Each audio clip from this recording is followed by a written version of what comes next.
I'm shirtless, if that makes you feel any better. That's why the video's not on. That makes it even better. Yeah. All right. Yeah.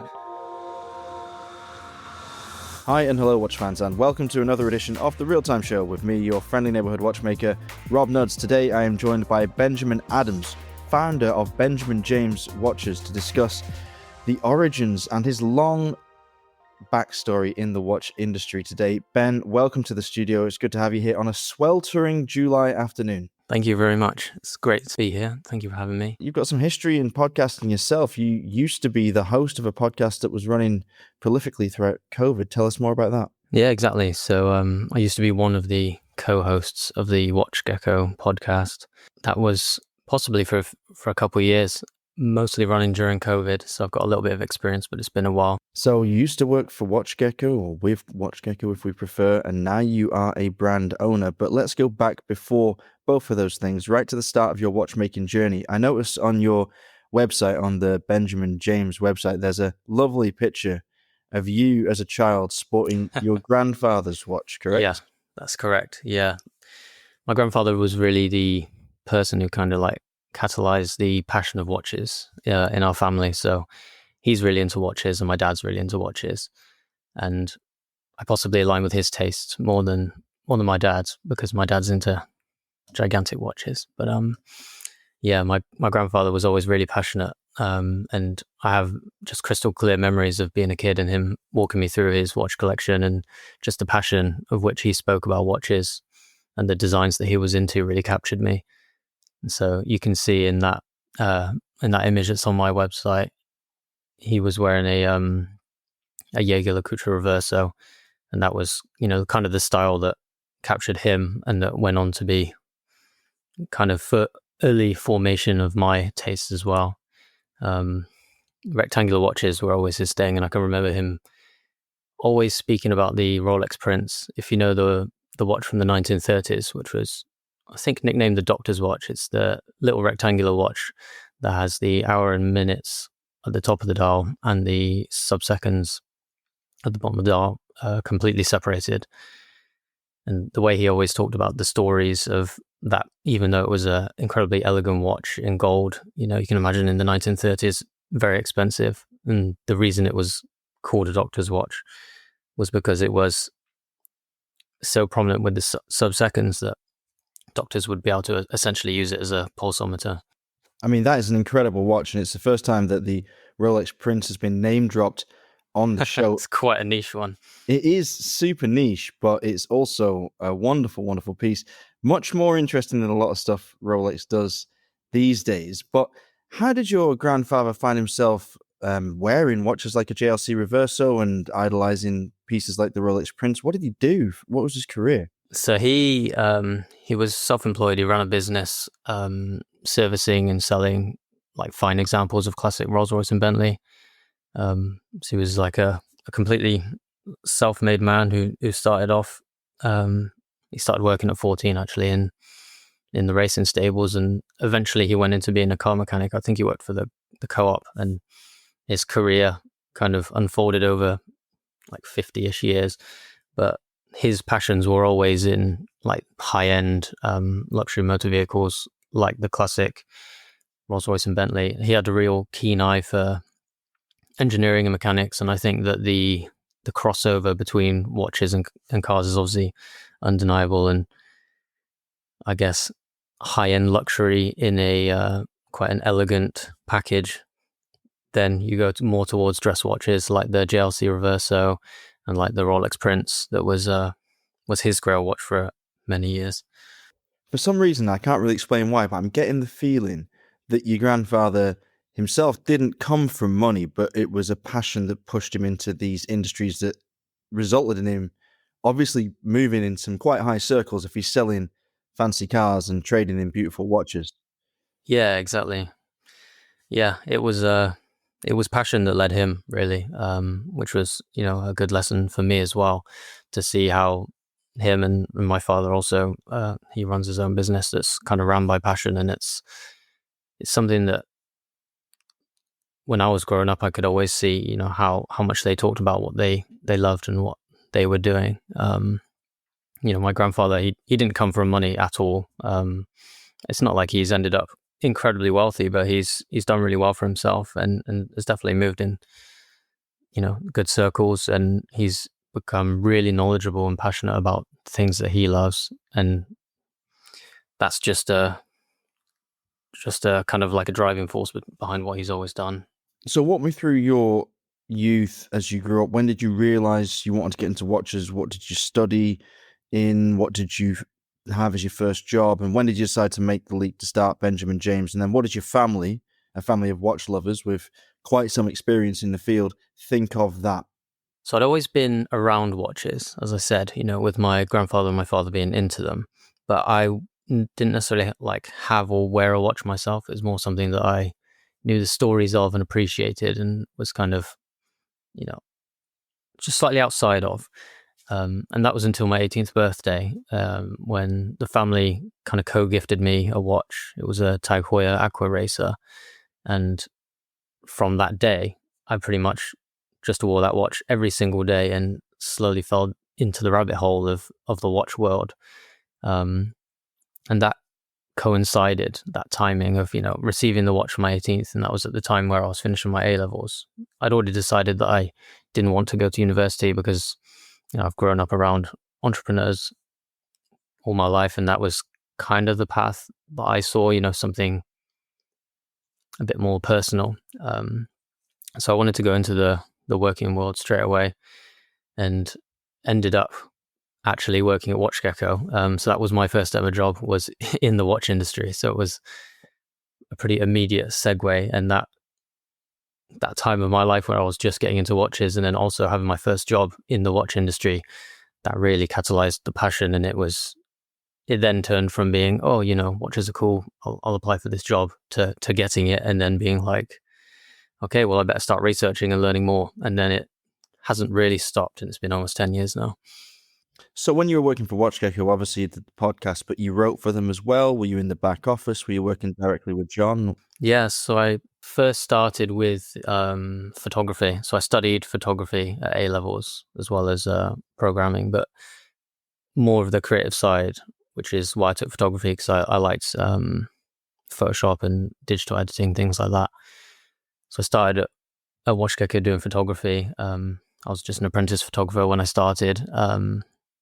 And then by the end of my apprenticeship, I was leading a small team of one other person as head photographer in this tiny company. And I think I was maybe employee number somewhere between 6 and 9. And that company steadily grew. I was there for 7 years. And as it is with startups, you kind of dip your toes into lots of different areas of the business. So as the company grew and we explored different directions, something that WatchGecko definitely wanted to increase their focus on was the Gekkota side of the business, which is their brand of watches. And at the time, there was no one to kind of take ownership of the actual design process.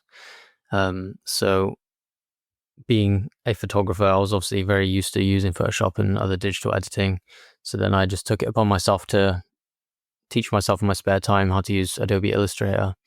And that's how the design, how the kind of like career in watch design began, where I was doing all of the designs in 2D on Illustrator, kind of working with obviously John and the Gekkota team on what direction we wanted to take things. And that was only a couple years into when I first joined WatchGecko. So that really coincided with the timing that I was deep into researching watches and learning about the watch industry. And I think being in watch design also then it kind of gets you into the different frame of thinking as well, because you're not just looking at the watch for what it is, but also all of the details that make it. So when did you start playing around with your own designs? I mean, I'm guessing that you didn't just suddenly wake up one morning and you had a fully formed idea and then that was it and you founded the company the day after. I mean, it must have been a long and shall we say organic process from that point where you're working with John and the team on Gekkota to Benjamin James manifesting. Definitely, yeah. So I worked for WatchGecko for about 7 years, and then after that I went self-employed. Just felt like it was time for a change and to see what else was out there and what other kind of career paths I could go down in the watch industry.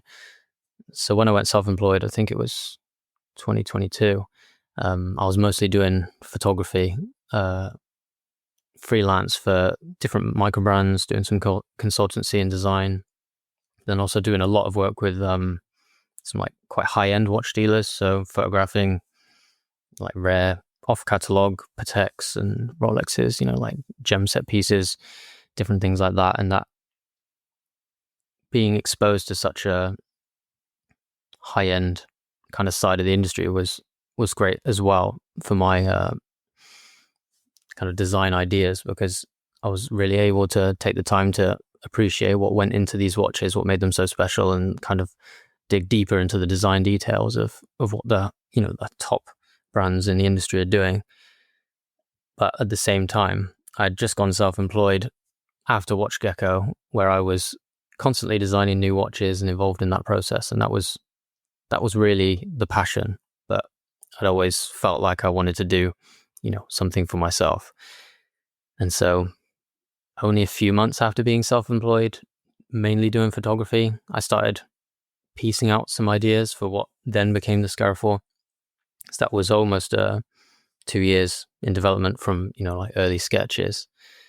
And it was really the culmination of kind of spotting a gap in the industry where I felt that smaller sizes and shaped watches that genuinely take inspiration from the sizing and proportions of the watches that inspired them. I didn't feel like that there was much of a representation in the market unless you're going really high end. Like obviously you have JLC, you have Cartier. They do exceptionally well executed shaped watches, but not everyone can afford, forking out a few £1,000s for those.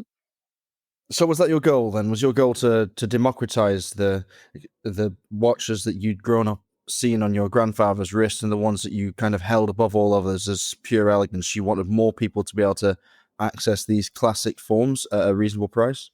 Yeah, definitely. It started out as almost like a selfish idea where I was designing a watch that I thought would be fantastic to exist because I wanted to wear it. But coincidentally, I wanted to design it, but not just because I wanted to wear it, but also because I didn't really believe that it did exist at the price point. And how much research did you do into that? Like as a new business owner, you say you came at it from a personal perspective, and coincidentally that lined up with maybe a gap in the market. But yeah, how sure were you, if you could be sure at all, that you were going to meet with success? Because, spoiler alert, you did meet with quite some success when you released the Scarifor, and we'll get on to the specifics of that in a moment. But yeah. Did you really do your due diligence of market analysis before you launched? It was more of a feeling than anything else, which sounds silly. But, I'd been in the watch industry for about 8 years at that stage. And, I'm not just into my own watches. I like staying in touch with what's out there. And I could see that the trends were starting to move downward in sizing. Kind of the signals were there in the industry, which is something that I even thought a few years earlier. Like if you look at some of the Kikoto designs from maybe 2016 or something like that, we were experimenting with smaller sizing and gold plating and going down the dressier route. I think at that stage we were possibly too early, but with this, it was more so, I want to create something that's genuine, that doesn't necessarily exist, and I want the market to decide if it works or not. So that's why we launched on Kickstarter, because it was like, I think this will work. Let's put it out there and see if it will. And yeah, it did. Tell me about that Kickstarter process, because I've long fancied having a go at Kickstarter and doing something myself, but yeah, I've never been through the process, so I don't know what you've got to do. I don't know the hoops you've got to jump through to make it happen. How many months did it take you to prepare that, and how complicated is it? It's really complicated. I would say it's possibly one of the most stressful things you could do, just because so much relies on that kind of small period of time that the funding is open, and so much work has to come before that. And so, if you're going to be successful or not, you still have to put in the same amount of work. And so it's a lot to do with community building, I think. And that's also a reason why I think that the watch had so much potential to work. At the start, it was just a design. It was a feeling that I had that I thought would work. And the first step that I really did was team with a 3D artist to really communicate the vision, make a website, just a basic Shopify website that shows off the idea, and then started, essentially marketing it, just really talking to people in Facebook groups, on Reddit, things like that, to get an idea for what other people thought, because it's so easy to get kind of lost in the process of design where you're the only one looking at it. You don't get too much feedback other than people who are immediately around you. But as soon as I started talking to people on Facebook and showing the idea, the response that I got was actually pretty crazy. And especially on Reddit, I can remember one of the first posts I did when the 3D renderings were ready, was I posted in r/watches. I didn't actually realize you weren't allowed to post in there if you're a brand owner or representative. So it got taken down, but in the 24 hours that the post was up, it shot up to number one on the most upvoted posts for that time period, and r/watches has over 1 million people on it. So straight away, with a sea of comments and over 1,000 likes in such a short span of time, I could see that people really resonated with the concept. And kind of after seeing that response, then I knew, okay, it's time to just go all in on it. And how much of your own money did you have to invest in the development of the concept, having these renders done? I guess you had prototypes made. And tell me about the prototyping phase. Did you have contacts and experience garnered from your days working with Gekkota that helped you move further along in that process swiftly? Exactly. I mean, luckily I've got the experience in the industry, which really helped. I think taking an idea from concept to reality is really difficult, and the experience plays a key role. I can remember early days of coming up with designs, and you sample it, and then by the time you receive the product in person, you're like, wow, that really wasn't what I was expecting it to look like. But luckily I'm now at the stage where we had the samples made, and we didn't have to make any changes at all, because the suppliers that I already knew and the kind of processes that I've been through and the mistakes I've already made allowed me to be able to kind of nail it on the first try. And yeah, with 3D renderings, I got, again, lucky. One of my friends does 3D and he believed in the vision, and he worked essentially for free until we finished the Kickstarter, and then I paid him. So that was an amazing help. So you had a target of £24,500 according to your Kickstarter, and yeah, you surpassed that handily. You ended up bringing in £66,500 and change from 168 backers. Do you know where those backers came from, whether you gained them via Facebook or Reddit, right? r/watches is the thread on Reddit. Yeah, so I think a lot of that's what it is. It was the microbrand community that believed in the vision and helped bring it to life. We did a lot of posts in all the different Facebook microbrand groups, like Microbrand Watches, League of Watch Microbrands, and there's a whole plethora of them, really. But there's amazing communities on Facebook of really passionate people, and the same as on Reddit.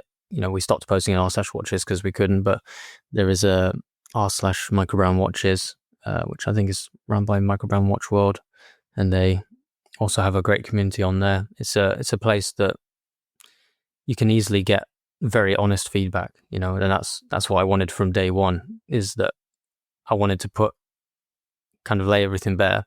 We didn't do too many teasers or anything. People knew exactly what the watch looked like, probably a year before we were funded. And it was just all about getting all that feedback and refining it and getting it to a stage where we're ready. All right, so talk to me about some of the design choices on the Scarifor, because there's a couple of options available. Most notably, you've got either quartz or Swiss manual wind movements. You've got Solitas in that line, right? It was the Solita SW210-1B. Yeah, exactly.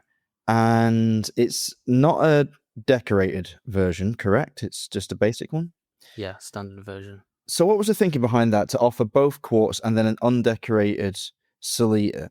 Was it simply because the feedback you received informed you that many people would not take the watch seriously without the option of a Swiss hand wound, or was there something else, something personal attached to that decision? Well, it was kind of it was an exercise in bringing the brand to life. So I wanted to kind of present the clearest path of, we have this design, how do we make sure it's successful? And a part of that was the idea of, we have this watch, it's intentionally designed to be a two-hand watch. So realistically, it could work with a quartz movement just as well as it could work with a mechanical movement.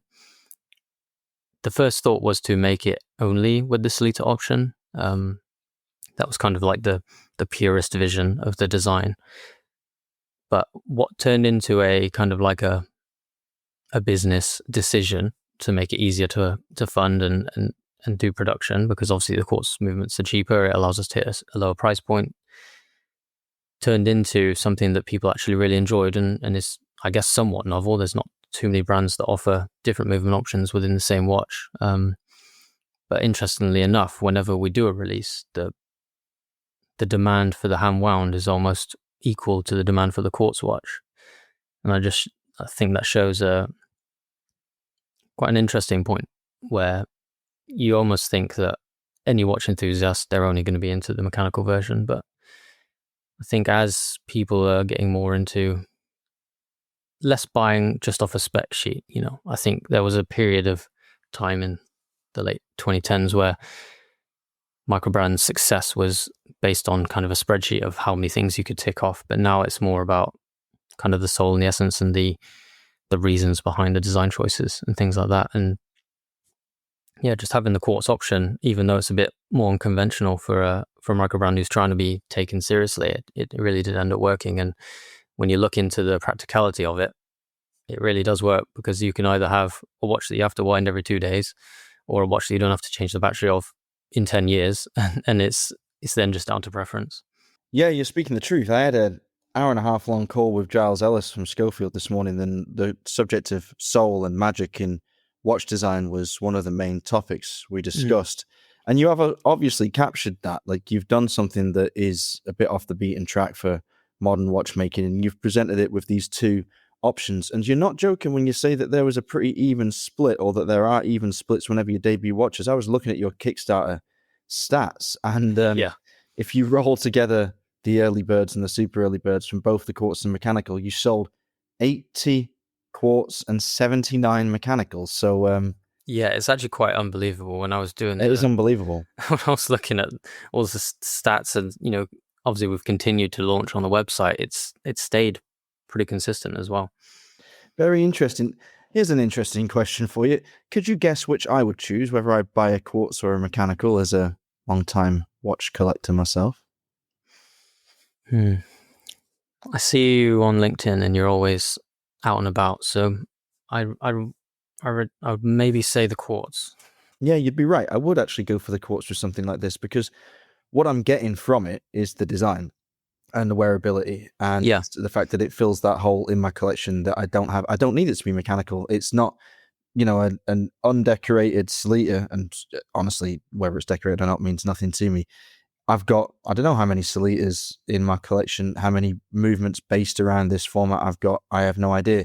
When it comes to watchmaking, in terms of horological provenance, obviously it's not going to hold a candle to Glacétur Original or a Chapek or something like that, but it does look like neither one, and that is what would attract me. And I think for the price that you're asking, what's the retail now for the quartz? About 430, 450 quid? You have to double check with VAT now. Oh yeah, 474 it starts at. Okay, I mean, that's an affordable price for something that looks like nothing else, and now has this, this swell of enthusiasm behind it within the community. So since you launched the watches, you've obviously got the website now, you're selling pieces. A lot of them seem to be sold out. Are you traveling on the road to visit collectors' communities all over the country to keep this enthusiasm high, or what are you doing to propel the name Benjamin James forward? It's mostly been through the community, really. I mean, we've launched, and I think we aim to launch with a product that would hopefully stand out and would offer something unique.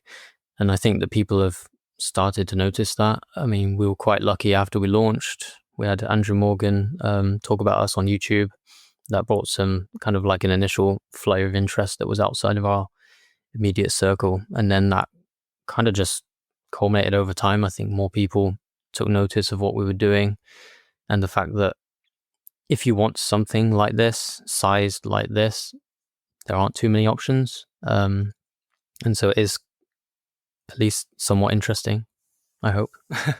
And just kind of kept building through that. And then at the end of the year, last year, when we launched the Scarab 4 Automatic, that kind of coincided coincidentally with the timing of the Patek Cubitus launch. And obviously, there's quite some similarities in the design. So that was taken up for a story in the New York Times. And that, again, just helped kind of take it to the next level of having a bit more of a mainstream presence. So do we think the Patek Philippe ripped you off? I don't think so. I would be very surprised. Yeah. Do you want to say it so I can isolate it as a soundbite and use it against you in court? No. I'm kidding, but yeah, you're right. There are some similarities, but just like you maybe hit the market a bit too soon with the reversion to classicism that you experimented with Watch Gecko, perhaps you hit the market just right with this one, and perhaps Patek were kicking themselves. Were like, this bloody kid in fucking England has gone ahead and pulled the rug from under our feet. Now when the Cubitus comes out, everyone's going to say it's old hat because the Scarab 4 got there first. Not the worst claim to fame, really, is it? But so tell me, what can people buy if they want to buy something from your website right now? Can they buy anything? So everything's out of stock, but we do have things in production. So people can contact us and we can let you know when the next production is, or if they wanted to place a kind of an advanced pre-order, that's fine. But yeah, we released the Mother of Pearl watches, which is our newest release last month. Oh no, we're in July now, so 2 months ago in May, and we've just received the stock, so we'll be shipping those out. That model is limited to 100 pieces per year. It's first in a limited production collection, but we do have a very small amount of slots, about 10 left of each movement, which will be going on the website soon. Will you be changing the color of the MOP next year, or will it just come back in limited production as it is? No, yeah, just this kind of as it is, but rather than being like a strict limited edition, because we did a strict limited edition with the launch, and just the amount of demand that we had afterwards made me think that, we're already such a small brand. As long as there's some limited aspect to it, I think it's still interesting for collectors. And it saves people on missing out, because I think one of the challenges of a new brand is most people who come across you have come across you for the first time. So if they end up seeing a model on Instagram and then they go to the website and it's not available, it can be quite confusing. Yeah, so that's interesting. I mean, you'll obviously have much more data with which to work in a year or so after you've seen what the response to the limited production rather than strict limitation is. Yeah. What do you think, like, industry-wide? Do you think there is this limited edition fatigue that people talk about, or do you think that a hard limitation is still and inevitably always will be a spur to buy, at least on some level? Yeah, I think definitely is a spur to buy, but as you say, with the fatigue, I think it needs to be purposeful.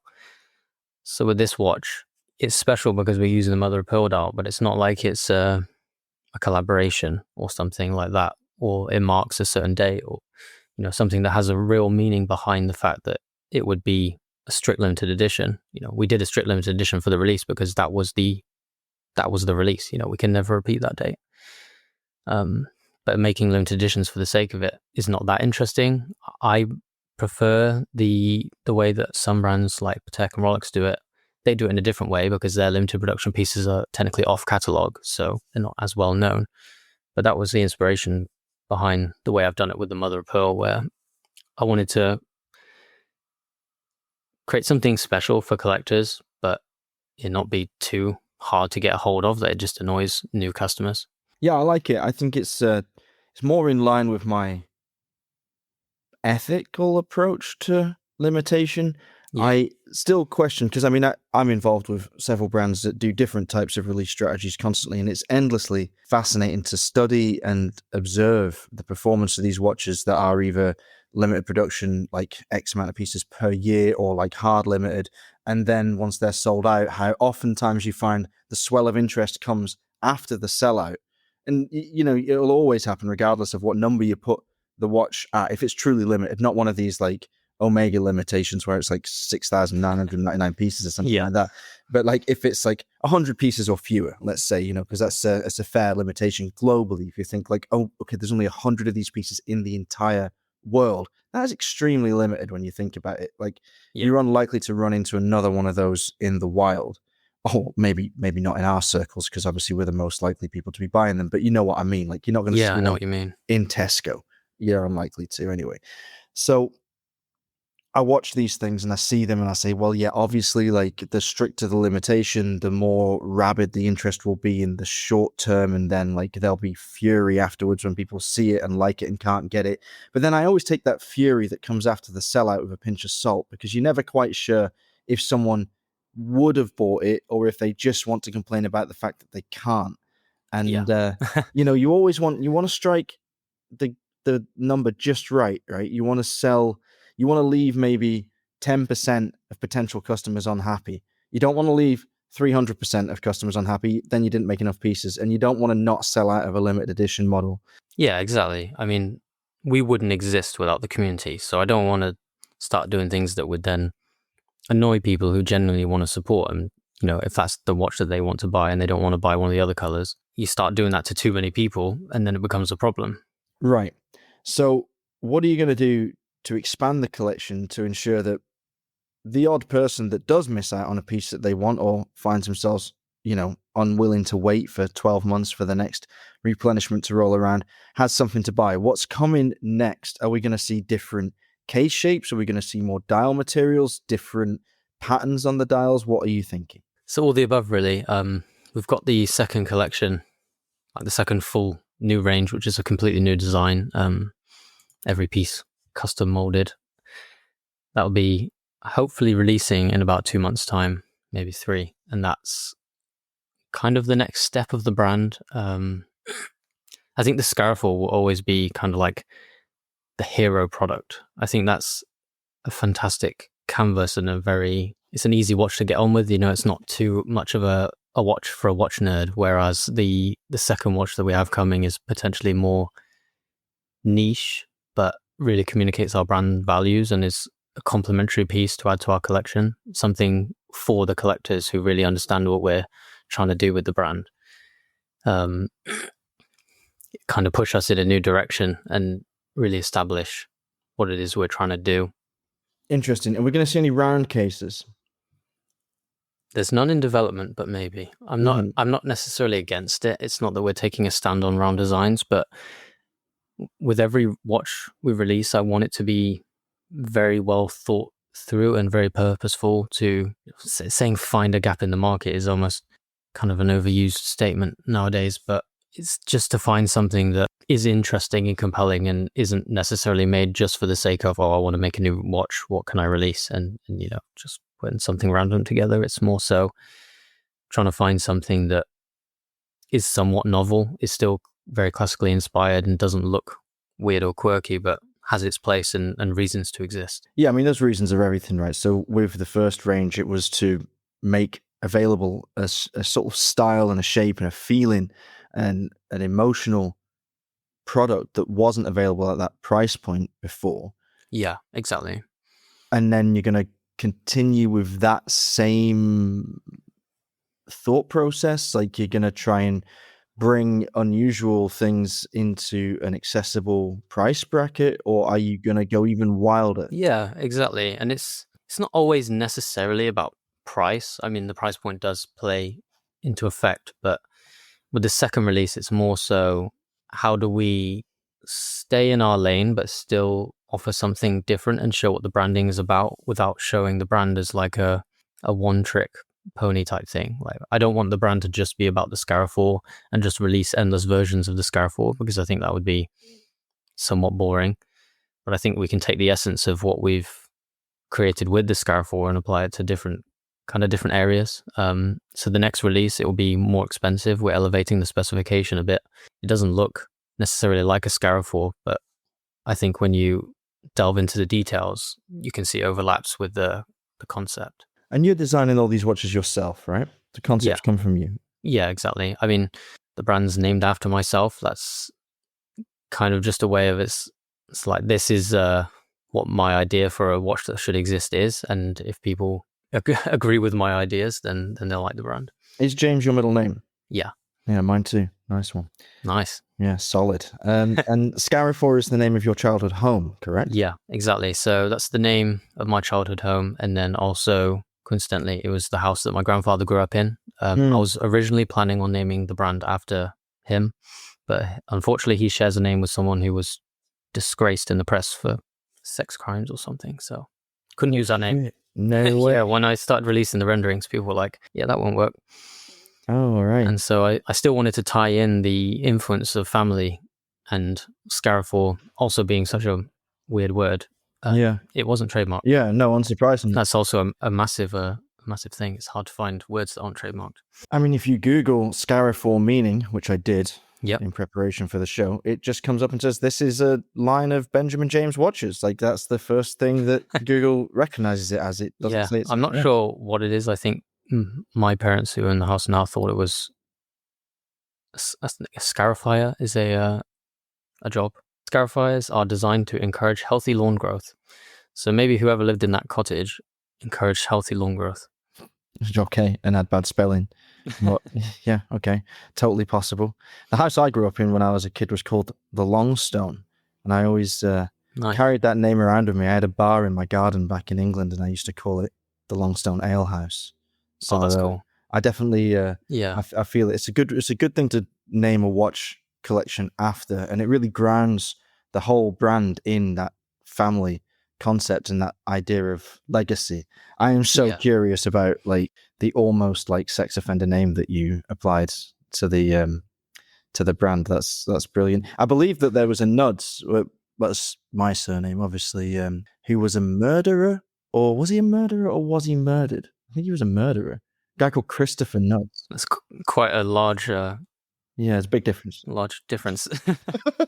Yeah, I think he was the baddie. I'm not sure, but luckily there aren't that many Nudses in the world, and I've been spending my entire career trying to dominate Google searches so that the murderer never comes up. Although I am not tempted to put my name on a dial. I don't think it has the right ring of elegance about it. Yeah. But Benjamin James comes across just perfectly, I think. So good choice on that front.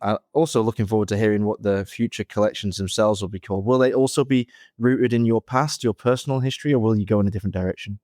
I'm trying to, yeah. I would like it, like kind of the whole concept of the brand was really inspired by family and my tastes and my upbringing. And I think that's, kind of goes back to how do you give the product character and soul.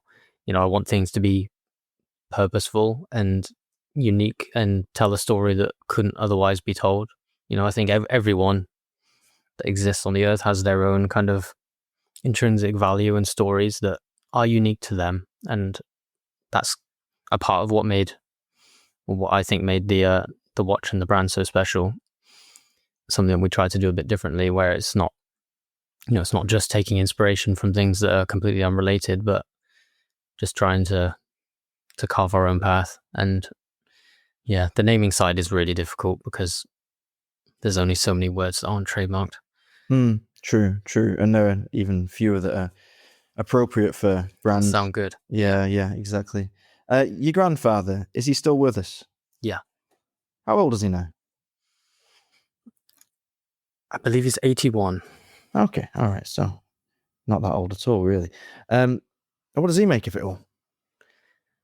Yeah, he's a big fan. He does he wear one? He actually doesn't wear a traditional watch anymore, which was because he has to wear an Apple Watch for his heartbeat. Oh yeah, rating thing. So yeah, but he loves it.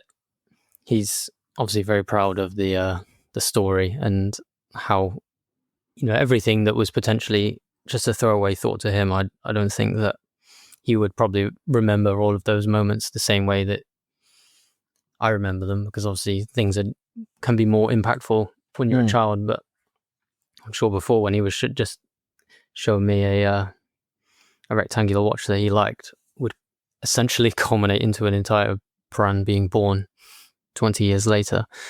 It's quite interesting to think about, really. But yeah, he's he's a big fan.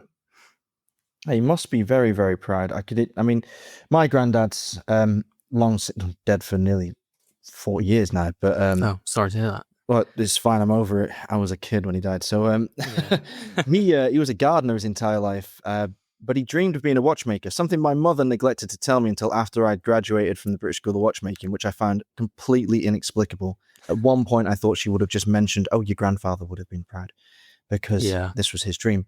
I could just imagine how thrilled he would be if he could sort of look down from somewhere, or look up probably from somewhere, and be like, oh, that's nice. He went and did that, and your granddad to see that and to realize what an impact he had. Because you're absolutely right, of course, like those moments, those formative moments that are really just like throwaway to an adult who's just telling a kid, oh yeah, look at this is cool, isn't it? Because it's such a crazy thing when you're like 3 or 4 year old kid and you're sort of interacting with someone who's 2 generations ahead of you, and you think they're ancient, you think they're like fucking well old, and your grandfather at that point must have been in his 40s or early 50s or something, and he's not really that old a person. You've got mates his age now, he's just a bloke, and he collects watches, and he's like telling his little grandson, oh, look at this cool JLC, isn't that mint? He never really imagines, oh, one day this guy is going to take, his name and the family legacy, put it on the dial of a watch because of this interaction. And it will go on. Who knows? It could echo down further generations, if you have your own offspring in the future that take up the mantle, and it can all stem from these things. And it's incredible. Watchmaking is one of those few crafts that it feels instantly like it's eternal in its own way. As soon as you create something like this, and you've got a reputation now, you've got a following, you've got a community, you have people that want the best for you, people who also can afford to support you because you're not doing some crazy like 6-figure style triple axis tourbillon that can fly and see through time. It's a nice approach to building something for the long term. And I guess right now, and this is interesting because it goes back to a conversation Alon and David and I had on a recent article about how smaller micro brands or small independents should behave a lot like tech companies, tech startups, especially in the early days. And one of the things that Alon mentioned, which had never, ever, ever, ever entered my mind when it came to thinking about starting or running a watch brand, was an exit strategy. Now, I assume you don't have an exit strategy, but do you? Do you sit there now and see Benjamin James as your life's work and something you'll do for as long as you're able? Yeah, I think so. The way I see it is that 2 years ago, I just had an idea that was on paper or on a computer, and the community who rallied behind the brand gave me the chance. And working on this is, the kind of the greatest thank you I can give is to continue to give good watches that people want to wear and experience. And so I definitely haven't thought about an exit strategy. I mean, I'm only a year into the business as it is, but yeah, it's more so just something that I've built through passion. When I was first going self-employed, I did sit down and think, okay, if I'm going to be looking for places to do work with, what is the most ideal role I can think of? And I was always just thinking it would be great if a watch brand essentially hired me to lead like the watch side of things, the kind of branding and design, stuff like that. And then that really went into thinking, if I essentially want to lead a watch brand, then why don't I just lead one of my own? Because when am I ever going to be offered something like that? And if I am, where should I put the effort, really? I mean, that's the way to do it, right? When you don't get the experience that you need to get the job that you want, you just got to make your own experience. Same thing happened to me when I wanted to be a writer, and I was sending off requests and test articles to magazines all over the place, and they all came back and said, well, you haven't got any experience. And I'm like, I know, I'm trying to get some. Please let me write everything for you. I'll write for free. So I started my own magazine and just did that for 2 years. So I had something to point to, and often it's enough to open the door. Now you've done it. You've got the proof. You've got the credentials. So there's ever more chance now that some brand will come to you at some point in the future and say, hey, do you want to do the same thing with our company? You made your own way in the world, as they say. And let's talk about what it's like actually practically, because a lot of people will be interested in what you've done. Yeah. I am racking my brains to try and figure out your age. I guess you're maybe not even 30 yet. Yeah, no, I'm just turned 28. Just turned 28. Right. Okay. So you've done all this. You're not even 30. But I don't imagine that you're buying Ferraris and holidaying on the Amalfi Coast just yet. I imagine that, Not quite. Not quite. Okay. Do you live at home or do you have your own place? Yeah, I live in an apartment with my wife. So I got married very young, 20. Congrats. Whoa. Wow. And, 7 years married already. Yeah, we've been together since we were 19, Brilliant. which was, only a year after I joined the watch industry as well.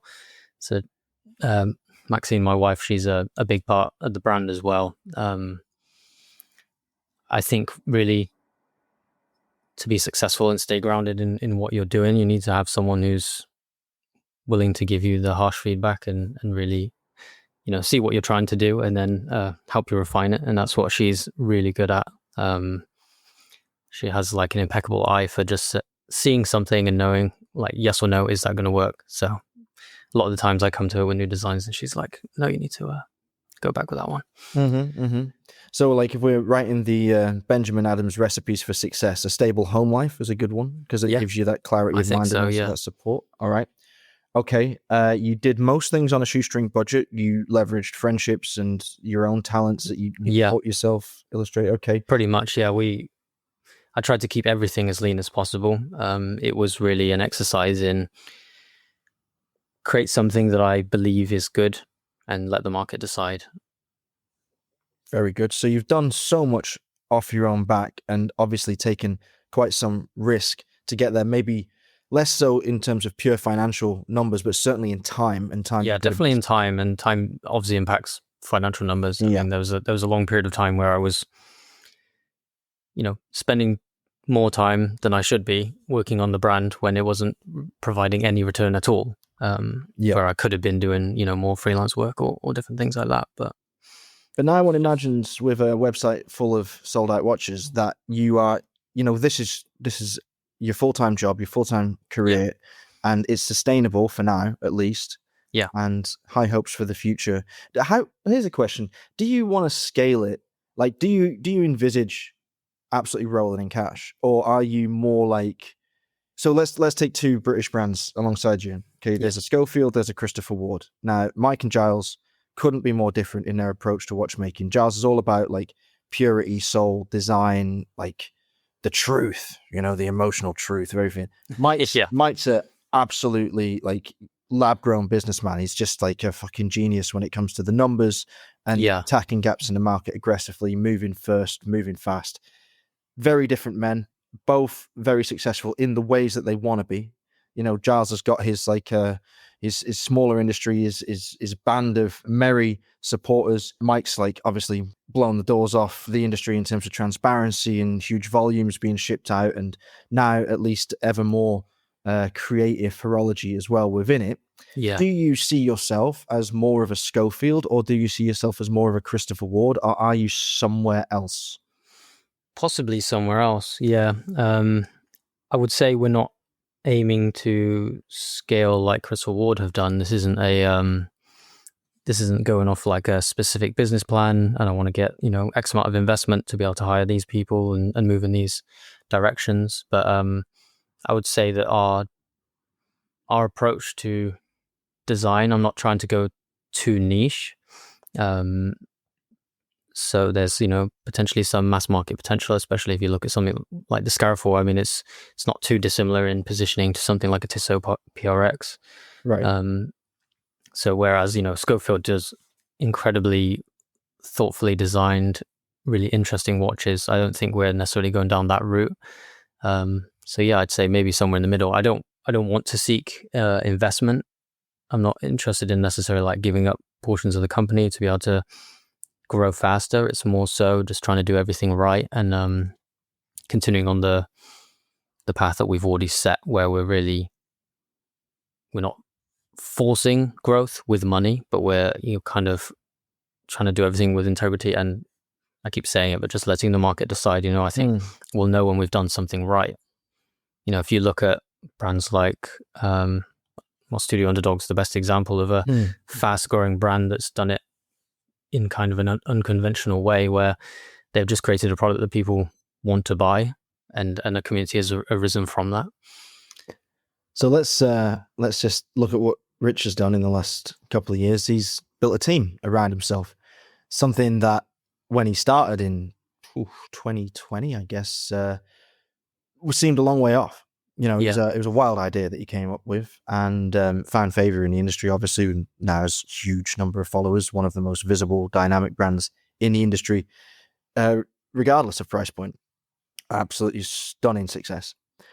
He hired team members. Could you envisage hiring people? And if you were to put yourself, say, 6-12 months in the future, what position do you think you would be looking to hire first? Do you think you'd need help with logistics, design, machining? What do you think?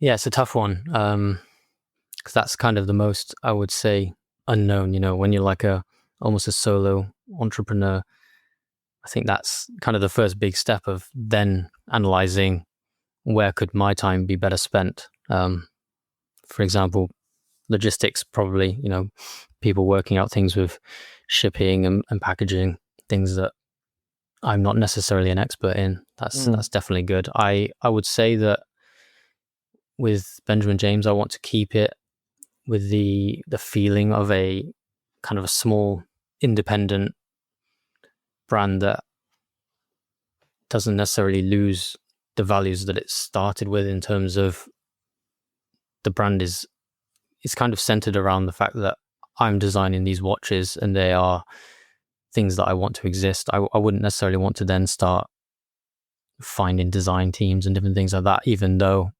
potentially someone could do things better. It's more about the story and the kind of the soul of the design. Do you know, or would you feel comfortable saying what you're really bad at?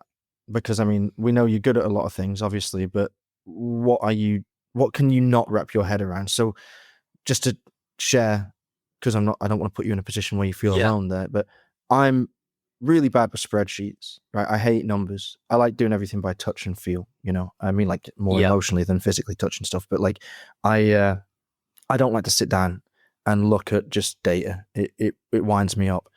What annoys you? What are you crap at? What could you do with someone to take off your plate just to reduce your stress, maybe free up some more headspace? I'm probably quite similar to you in that a lot of the things that I've done are more based on feel than data. It would probably be useful, but I've seen it before with other brands that are small and they have a soul, and then they try to commercialize things too quickly, and they end up being a bit of an amalgamation of different sides. I mean, I don't know if you know, in the tech world, it's kind of known as enshittification, where a brand starts off with a purpose, and then they get funding and they get people in with their data heads, and then it just turns things into shit because they trim too much fat, and it ends up ruining the essence of the company. Yeah. And so I'm bad at a lot of things, but in some aspects, I wonder if that's what makes the brand unique. Oh, you mean gives it its human touch almost? Yeah. Well, there may well be something in that. I've seen it happen in watch brands and watch media titles when you get people in from the outside that, they're great at looking at numbers, and they're great at sort of, and I say this in inverted commas, like streamlining and making something run more efficiently, but then they'll chop the intangibles, and the intangibles are often like what separate one brand or one title from another, and that's a real shame when that happens. Okay, last question for you. Okay, it briefly popped up in something you said earlier regarding the limitations, and that you mentioned the word collaboration, and I wonder, with such a identifiable canvas that you've created with the Scarifor, and with it being a foundational piece for the brand and likely to hang around ad nauseum for the rest of time, I would say it is ripe for some kind of collaboration with someone from outside the brand. Would you ever consider it? And if so, would it be someone else in the watch industry or someone from a different walk of life entirely? Yeah, I agree with you. Something I'd love to do. We don't have anything in the works at the moment, but it's something I have thought about. Potentially waiting until we're a bit more established before we go down that route, because I want to make sure that if we do anything, we do it right, and we probably haven't put enough thought into what would be the right partner for something like that, rather than just picking anyone. But yeah, it's kind of like with the limited edition talk we had earlier. I would want it to be purposeful, and really offer something that I couldn't just offer myself if I had created that same watch. So it needs to, either expose new audiences to the brand that, would make sense for them because they would enjoy it, or be quite like the more artistic collaborations where it takes the canvas of the watch and really kind of pushes it to its limits in terms of design. And I think that those ones are good examples of what could genuinely be a limited edition. I mean, I was in Hong Kong recently and I saw the Horology Club have done a collaboration with, I need to see how to pronounce their name, Holtenrix watches. Oh yeah, of course. Dutch brand, yeah. And if you look at the collaboration that they've done together, kind of the direction that they've taken that new case design, and they've added a dial which was set in, I think it's like cement, but then it's also got lume cast within the cement. And then they have like this bone script, ancient Chinese script for the indices. I think that overall that watch just looked amazing. I saw it in person, and kind of how novel the idea is to have a cement dial that also fully glows with lume.